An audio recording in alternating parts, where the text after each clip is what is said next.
What is up, guys? Welcome back to the channel. To all my Real Madrid fans watching this, I want to ask you guys, are you worried about your team so far? Because I'm not a Madrid fan and I'm worried about your team. And I know that's a weird question to ask Madrid fans because they just beat Stuttgart 3-1 in their UCL opener. They've won every game this season, haven't lost a single game. They've tied a couple games, but they haven't lost a single game. They're second in La Liga. They won a trophy already. They beat Atalanta in the UEFA Super Cup. So things are looking good so far for them, at least in terms of results. But the team itself is not playing well. This team is underperforming massively on the pitch every single week. And this is coming from a Barca fan, by the way, who you guys know I try to be as unbiased on this channel as possible. I picked Madrid to win the league this season. I thought they could win a treble because coming into the season, they had a killing Mbappé. You know, they still had Jude Bellingham and Vinicius Jr. and they still have Rodrigo and Arda and Endrick. I was like, this team is insane. A team that won the UCL last year, won a pseudo treble. They added Mbappé. They're going to be even better. But these first 6 or however many games they played, I think it's been 6 games so far, 5 in the league, or 7 games actually because they played the Super Cup. These first 7 games for them thus far this season have been extremely underwhelming. And I haven't talked about Madrid much this season apart from when they won the Super Cup because I just expected them to eventually get it together. After Mallorca, I was like, they'll get it together. You know, after Las Palmas, I was like, you know what, they'll get it together eventually. After Valladolid, I was like, you know what, they won 3-0, but for the most part, it wasn't a pretty win. But you know what, they'll get it together in the next game. And then they played Real Sociedad, and like in that game, if you watched it, Real Sociedad hit the post like 3 times, Madrid wasn't creating anything, and then they get a penalty and they end up winning the game. But it's been a lot of the same thing, even in the Super Cup, bro. It's like, you see the team, they're not playing well in the first half, and then they get these wins because they're Real Madrid. And today was no different. Today was the most typical Madrid game in that stadium, in that competition. The most typical Madrid game you will ever see, okay? Stuttgart are playing really, really well. Okay, they're pressing well. They're fighting for the ball. They play a clean brand of football. I mean, Stuttgart play a beautiful brand of football. I honestly really enjoyed watching them play today. But they're playing, you know, their football. They're actually outplaying Madrid, in my opinion, especially after, like, for the first 10 minutes of the second half, when Madrid scored that goal, Mbappé scored that goal off that beautiful pass from Rodrigo. A great play, by the way. For those first 10 minutes, Real Madrid were better. They were actually playing really well. But after that, and in the first half, I think Stuttgart were mostly better, honestly. They just were. But again, Stuttgart are playing better, and then what happens with Madrid? Oh, they get a goal. Somehow Rudiger scores a header. And then Endrick comes off the bench and scores a banger. Which, by the way, in the moment when he shot that, I was like, what the fuck is he doing? Because he had Mbappé and I think Vini to either side of him. But he shot and he scored. So you know what? Good for Endrick, who's been one of their best attackers so far this season. But that's the problem with Real Madrid. How are we talking about a 16-year-old Endrick being a standout on this team when the team has Mbappé and Vinicius and Rodrigo and Jude Bellingham? How are we talking about this? And mind you, Rodrigo today was, to me, the best attacker on the pitch for Madrid. He was really, really good. And how he was the first person to get subbed out is crazy to me. But again, look, Mbappé scored today. But is this, like, let me ask Madrid fans a question. I'm asking Madrid fans a lot of questions today. You guys have a lot of homework to do. Let me know in the comment section. Let me ask you guys a question, Madrid fans, honestly, or even actually football fans, because I'll answer the question myself. When Mbappé signed for Madrid, did you expect him to look like this? Because I didn't. And I'm talking about he looks worse than I thought he was going to look. I thought he was going to look unreal, like Ronaldo when he first got to Madrid. And granted, Ronaldo's first season at Madrid, he wasn't the best. I mean, he was obviously amazing. He was still Ronaldo, but he wasn't the Ronaldo that we saw the later years of Madrid. Like the year after his first year, he was obviously better in his second, third, fourth, and so on. But Mbappé just seems like a shadow of himself, bro. And again, this is the same Kylian Mbappé who ghosted at the Euros and was really subpar in the UCL last year for PSG, apart from the Real Sociedad games. So I personally didn't expect to see this type of Mbappé. I expected to see a different, more explosive Mbappé, but he seems to not be. It just seems he's not acclimating well to Madrid. I don't know what it is. Maybe it's he doesn't have chemistry with his teammates. I don't know what it is, but this is not the Mbappé that I expected to see. Vinicius Jr. My voice cracked. That's embarrassing, but I'm not going to cut that out. Vinicius Jr., who's, in my opinion, the rightful winner of the Ballon d'Or this year, has looked subpar, man. I mean, he's always doing something with the crowd. I mean, today that wasn't like that because obviously he's at home, but he does more shushing and more. He does more fucking bantering with the crowd than he does play well this season. That's what I've seen, at least. It just seems like he's checked out. I don't know. For Brazil, he's been bad. I mean, for the most part this season, he has not been good. Most of his goals have been penalties. He hasn't been that same guy. Rodrigo, I mean, he seems out of sorts in this lineup because he can't really find his groove playing on the right because everybody wants to occupy that left-hand side. Ancelotti seems to not be able to manage these players well. I mean, today, the substitution that he made, Tchouaméni, taking him out for Modric was crazy because that game did not need Modric in that moment. When he took out Tchouaméni, that game did not need, it needed a Tchouaméni. It needed Tchouaméni because that Stuttgart's midfield is being so physical that, you know, you need a presence like Tchouaméni and you bring in Modric, which to me was fucking crazy. I don't know what possessed him to do that. But again, Ancelotti seems to not be, for a guy who's coached some of the greatest talents, honestly, you could argue Ancelotti has coached the greatest players in the history of football. Like, if you stack up all the all-time great managers, Ancelotti, Jose, Pep, and you write down who they've coached, Ancelotti might be the first one. I know Pep is close, but Ancelotti's right there. I mean, this is a guy who coached Milan in the 2000s, one of the most stacked teams of all time. This is a guy who coached the team that won La Decima for Real Madrid. And obviously with Ronaldo and Benzema and Bale and Ramos and Modric. And then he coached the later teams of Madrid that still had a lot of time and is coaching Madrid currently. And he seems to not be able to figure out how to actually get this team to play well together. Which again, to me is baffling.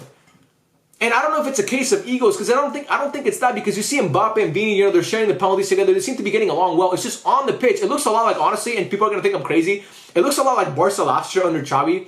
There was that streak where when Barca were winning games by like 1 goal. It was like a 3-1 streak where Barca were only winning games by just 1 goal. I don't know, Madrid obviously won by 2 today, but just follow me on this point.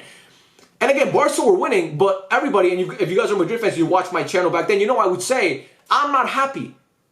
Because the performances suck. This is not sustainable. And I think Madrid fans should feel the same way. Again, unless you're extremely biased, in that case, there's no point in talking to you. But if you're an unbiased, level-headed Madrid fan and you're watching this video, I think, obviously you're winning the game, and that's fine. And you're Real Madrid. You still have a chance to win the UCL. You're still going to have a chance to win every single competition you're competing, because, again, you're Real Madrid. It's what that club is. Honestly, it's what makes it so famous, and the legacy of Real Madrid is winning. You know what I mean? But you can't tell me that you're satisfied with this, especially when you see the names on the pitch. Everybody was talking about how, Jude Bellingham, we need him back. I mean, Jude looked decent today, in my opinion, but did he really change anything? Did he look any different in the build-up and at times, like, in the attack? Like, did they look any different than they did against Mallorca or Valladolid or any of these games where Jude Bellingham was missing? In my opinion, no. Again, you could say I'm wrong, but that's just my personal opinion. I don't think they looked any different today with Jude Bellingham. I think this team is missing a Camavinga.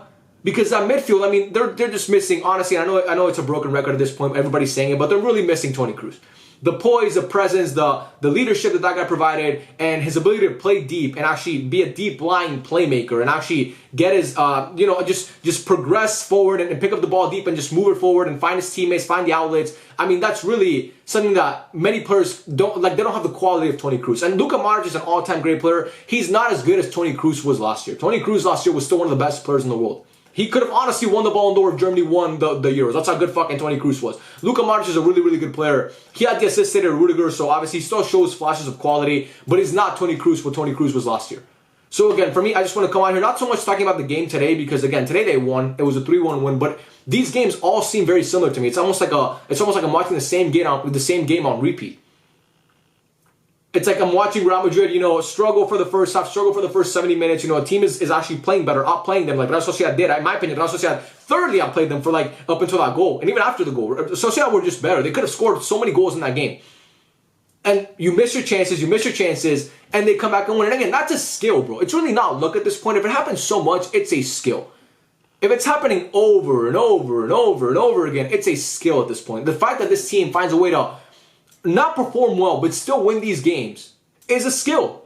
And do I hate it as a rival fan? 100%. I fucking hate it. I despise it, bro. I was watching this game today. I was really hoping that Stuttgart were going to win. I actually thought they were going to win the game. I genuinely thought when they scored that goal, that header, I was like, they're going to win this game.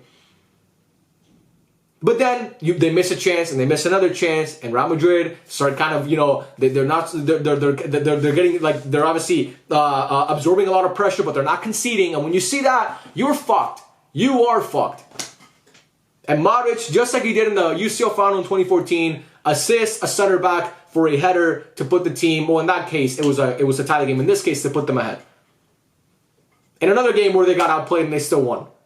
It's just what it is, man. And again, it's a skill in my opinion. But for me, Madrid fans, I want to ask you those two questions. What was the first question I was going to ask? Oh yeah, are you panicking? And number two, I already forgot the question. It's literally in the title of the video. Number one, are you panicking? And number two, did you expect Mbappé to look like this? Because I know he scored goals, okay? He scored a penalty. He scored 2 penalties actually already. He scored the goal obviously in the Super Cup, and he scored a goal in La Liga. So he's been scoring goals. But that's Mbappé for you. Even like looking a little bit, he looks limited, but he's still, I'm not saying he's injured. I just mean he looks not the same player that he was before. I mean, he's not as good, but he's still going to score because he's still one of the best talents in football. Even to me, being worse than what he was a couple years back or a few months back, if you want to say that. But this is not the Mbappé that you were expecting when you chased them for 3 years. When you're begging PSG to basically give you this guy for 3 years. This is not the Mbappé that you expected. You expected PSG Mbappé. And one more thing, bro.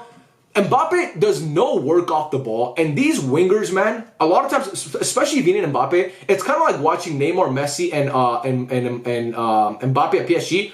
They don't track back. If you're gonna play a 4-3-3, you need your wingers to track back. And I know Mbappe's not a winger, but he might as well be because he's playing always on the fucking left. You need those players to track back, and when you don't track back, it's gonna fuck everything else up. And you can see it with Madrid. Too many times you have Fran Garcia or Mendy or Carvajal doing the work of two players. You need that winger to track back and actually go back and help out. You need these players to work off the ball. You need these players. They weren't pressing at all, bro. Were Madrid pressing at all in that game? It just looked like a lazy. It looked like they quit on the coach. And I know they didn't quit on Ancelotti, but it honestly looked like to me like they quit on the coach. And to me, that's crazy.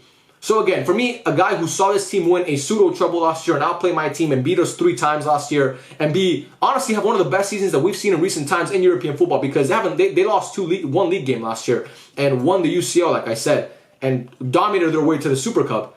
To see this when you got better is crazy, man. You didn't change the coach. It wasn't any drastic changes. I know you lost Joselu, but come on. You replace him with Mbappe, so you would think, you're going to be better off, and it doesn't look like they're better off. So again, that's just my opinion on this whole thing. You guys can let me know what you guys think in the comment section down below. In other news, Liverpool beat AC Milan 3-1. I'm not going to talk about that game because honestly I didn't watch it. I was mostly watching the Madrid game and working, so I couldn't really focus on 3 things. I was already focusing on 2, and I kind of fucked up my work, so my boss is going to be pissed. But anyway, fuck him. I have to watch the game. If he's watching this, by the way, I don't think he's watching this. But if you are watching this, your wife is super hot. But anyway, yeah, I want to say, Milan, what was I talking about? Oh yeah, Liverpool beat Milan 3-1. I mean, to lose to Forest on the weekend 1-0 at home and then to go away from home at the San Siro and beat Milan 3-1 is crazy. But again, that's Liverpool for you this season under Slot. They're playing really, really well. They're a dark horse for me to win this competition. Juve got a great win. I mean, that was a crazy game. Yeah, the UCL has been good today. It's been good today. Tomorrow we have good games as well. And then Thursday, obviously, Barca play the main course for me. But yeah, man, I'm yapping too much. I love every single one of you. Real Madrid fans, let me know your thoughts in the comment section down below. Barca fans, let me know how happy you are that Real Madrid are winning but struggling because I'm really, really happy. And I think Barca, every time I see Madrid, the more I watch Madrid play, the more confident I am that Barca will win the league this season. And again, this clip could come back to bite me in the ass. I don't think it will. I believe in the Flickinator, and I believe that this team, honestly, is better than that Madrid team. At least not on paper, but the way they play on the pitch, no one can deny that. But yeah, I would love to see people's power rankings after this week. They're still going to have Madrid ahead of Barca because, that's just what's going to happen. But everybody knows that Barca has been better this year. But yeah, let me know your thoughts in the comment section down below. I love every single one of you, and I'll catch you guys on the next video. Peace out.